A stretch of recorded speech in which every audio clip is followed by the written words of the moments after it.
تخيل إن جسمك حصل فيه جرح بسيط، جرح عادي يعني زي ما بيحصل لأي حد. المفروض الدم ينزل شوية والصفائح الدموية تيجي تقول يلا نلحق نلزق بعض ونقفل الجرح ده بسرعة، وطبقة فوق طبقة بيتكون جلطة صغننة بتقفل الجرح وتقولك تمام احنا خلصنا الشغل.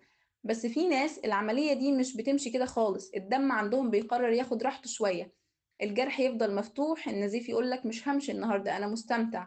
وده بالظبط اللي بيحصل في مرض اسمه فون ويل براند. شكله اسم عالم ألماني، لا تقلق هو كده فعلا، لكن ما تقلقش احنا مش في محاضرة طبية مملة، احنا داخلين جولة فنية جوه الجسم. جولة هنقابل فيها شخصيات غريبة بس مفيدة جدا. أول حد هنقابله فوفو، بطل القصة. الاسم العلمي ليه عامل فون ويل براند، لكن احنا هنناديه فوفو عشان احنا بنحب البساطة.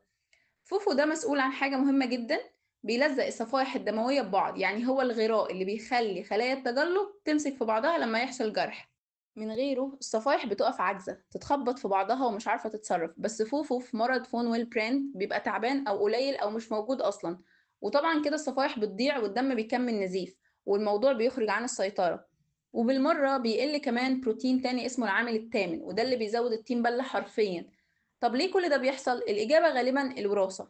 يعني ممكن الجين المسؤول عن فوفو يكون واخد راحة من وقت الولادة، ولو عندك حد في العيلة عنده المرض فاحتمال كبير إنه يوصلك برضه، لكن في حالات نادرة المرض بيظهر من غير تاريخ عائلي، وده اللي بنسميه فون ويل براند المكتسب. كأن الجين قرر فجأة يبقى درامي. طب نرجع لجسمنا، لو فوفو تعبان والصفايح مش لاقي حد يلزقهم هتبدأ الأعراض تظهر. أعراض إيه؟ اسمع دي: نزيف من الأنف بياخد وقت طويل، كتمات تطلع بسهولة من أقل خبطة، دم في البول أو البراز، الدورة الشهرية بتكون غزيرة جدا، نزيف كبير بعد خلع ضرس أو عملية بسيطة. يعني الجسم بيديك علامات كتير بس للأسف كتير بيتجاهلها. طب إيه الحل؟ هل في علاج؟ أكيد فيه. أول حاجة بيعملها الدكتور إنه يشوف نوع المرض وشدته، لأن في 3 أنواع من فون ويل برين: خفيف، متوسط، شديد.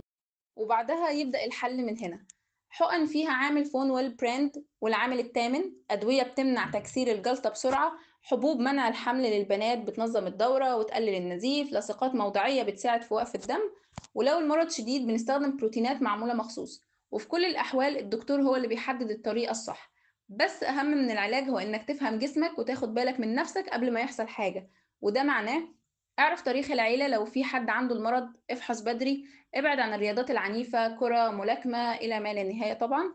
قبل أي عملية حتى لو خلع ضرس لازم تبلغ الطبيب، تابع تحاليلك وتابع نفسك. الخلاصة: مرض فون ويل براند مش نادر بس بيستخبى تحت أعراض بسيطة، والمعلومة الصح ممكن تنقذ حياة كاملة. مش بس حياتك، ممكن كمان تنقذ حد من عيلتك أو صديقك أو ابنك.